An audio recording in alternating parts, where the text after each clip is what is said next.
देखत भृगुपति वेशु कराला, उठे सकल भय बिकल भुआला। पितु समेत कहि कहि निज नामा, लगे करन सब दंड प्रणामा।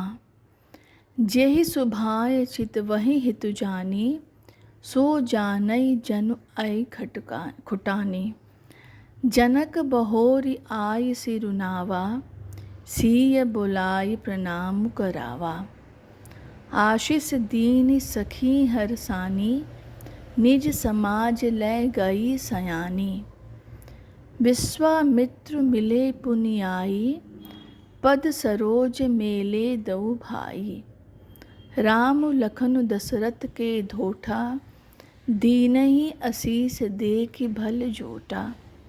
रामहि चितहि रहे थकि लोचन, रूप अपार मार मद मोचन। बहुर बिलो की बेदेह सुन, कहु काह अति भीरा। पूछत जानि अजान जिमि, व्यापौ कोपु शरीरा।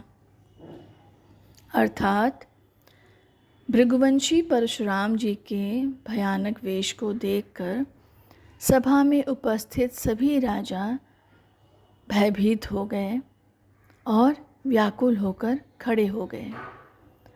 अपनी जान बचाने के लिए और मुनि के क्रोध से बचने के लिए, उनके श्राप से बचने के लिए सभी राजा ने अपने पिता का नाम बताते हुए उन्हें प्रणाम किया और अपना परिचय दिया। परशुराम जी जिसे भी मित्र समझकर देखते थे, वह व्यक्ति डर के मारे ऐसा समझता था कि मानो अब उसी को श्राप लगेगा और उसी की मृत्यु आने वाली है, उसी का समय समाप्त होने वाला है। अर्थात सब परशुराम से इतने भयभीत हो गए थे, उनके क्रोध से इतने डरे हुए थे कि यदि वो किसी की तरफ भी अपनी दृष्टि करते थे तो उसे लगता था कि अब उसकी मृत्यु नज़दीक है। राजा जनक ने आकर मुनि के चरणों में सिर झुकाया और सीता जी को बुलाकर उनसे परिचय करवाया और कहा प्रणाम करो। परशुराम जब जनक की सभा में उपस्थित होते हैं तो उस समय की ये पूरी घटना है।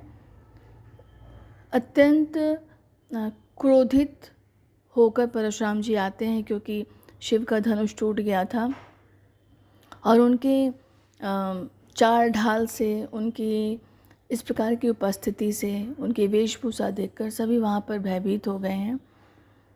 और राजा जनक मुनि के पास आते हैं, उन्हें प्रणाम करते हैं और सीता से भी कहते हैं उन्हें प्रणाम करने के लिए। परशुराम जी सीता जी को आशीर्वाद देते हैं। सभी सखियां प्रसन्न हो जाती हैं, सीता की जो सखियां हैं वो सब खुश हो जाती हैं और वे सीता को लेकर अपने साथ चली जाती हैं क्योंकि सीता का विवाह होने वाला है, उन्हीं का स्वयंवर चल रहा था। उसके पश्चात मुनि विश्वामित्र आकर परशुराम जी से मिलते हैं, उनसे भेंट करते हैं और श्री राम तथा लक्ष्मण का परिचय देते हुए उन्हें प्रणाम करने के लिए कहते हैं। अर्थात राम लक्ष्मण को कहते हैं कि परशुराम को प्रणाम करो। विश्वामित्र राम और लक्ष्मण का परिचय देते हुए कहते हैं कि ये अयोध्या के राजा दशरथ के पुत्र हैं और दोनों भाइयों की जोड़ी इतनी खूबसूरत है, इतनी मनमोहक है। परशुराम बहुत प्रसन्न होते हैं और उन्हें आशीर्वाद देते हैं।